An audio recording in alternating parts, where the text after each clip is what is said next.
As you may have seen, our beloved Premier of BC, David Eby, just announced that they're going to build data centers in BC. Well, that's kind of odd, right? Because what about all this climate hysteria? Well, that all goes right out the window. So they're building one in Vancouver. Can't imagine where because they don't have a whole lot of room there.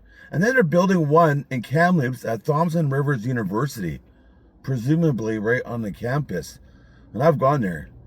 I used to go there. They have no room there at all. So who knows? These aren't going to be the huge data centers that people are protesting against in other parts of the country, I imagine. But regardless, the whole thing is just absolutely ridiculous because they're supposed to be paranoid about the ozone layer or the ice caps or whatever nonsense it is this week, right? So this kind of brings up an interesting idea, and that is a lot of these issues that are coming up these days could actually kind of cross the political divide. Right now we got kind of a huge gap, but I think the lefties aren't going to be a fan of these data centers either. So that might just join us together. And I don't think, on another note too, I don't think the lefties are a big fan of the war on Iran, which a lot of the right aren't a fan of either. I'm glad that Canada so far isn't getting involved. So I guess that's one good thing about Canada and the US apparently not getting along right now, all due to our libtard leaders, if you want to call them that. Now, an interesting thing about the right and left, we actually used to be more on the same team. Back in the hippie days, our views as right wing people are actually more aligned with the hippies of the 60s. They're always fighting the man, the establishment. They're against corporate takeover and of the media. And that's what we are nowadays. What has happened is they've just moved the goalposts so far to the left here. Another time, too, that we used to be more of the same group back when they had those World Trade Organization protests. So they had one in Montreal for the G7. That's actually where Montreal cops got outed for trying to aggravate the riot or the rally to make it into a riot so they could justify clamping down on it. Yeah, they got totally busted for that and they had to admit to it.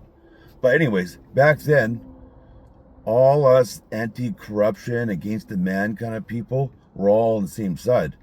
And what the parasites did with their media and whatever else is they actually divided us all with this progressive woke bullshit. So they convinced part of our group, or probably the majority of our group back then, to engage in like this whole social justice, becoming woke, not awake. Yeah, so it's fascinating how this happened. And now with these issues coming up, yeah, they might actually just get everybody on the same side. Now the so-called Trump derangement syndrome is spreading like wildfire.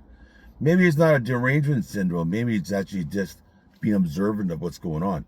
I mean, after all, 30% of the Americans don't approve this war. And the Americans, them, they're very militaristic and all that. They're all about this kind of stuff. And they don't even like it. So that says everything you need to know right there. It's a lot like Iraq. I call it Iraq 2.0. But now, unlike Iraq and Desert Storm and all that, we have a lot more connection via social media and all that. So the word's getting out there.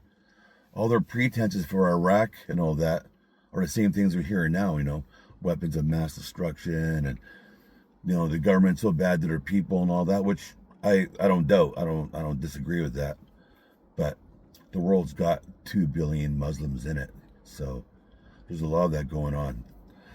And the white culture, Western culture, white race, whatever you want to call it, we're shrinking really fast, right? So I don't think really we're in a position to be world police anymore. Unfortunately, that's terrible, right? But that's how it goes. So if you know anybody that's big into protesting against these data centers, let me know. Until then, enjoy the weekend. The Cloverdale Rodeo's in town. And yeah, have a good weekend.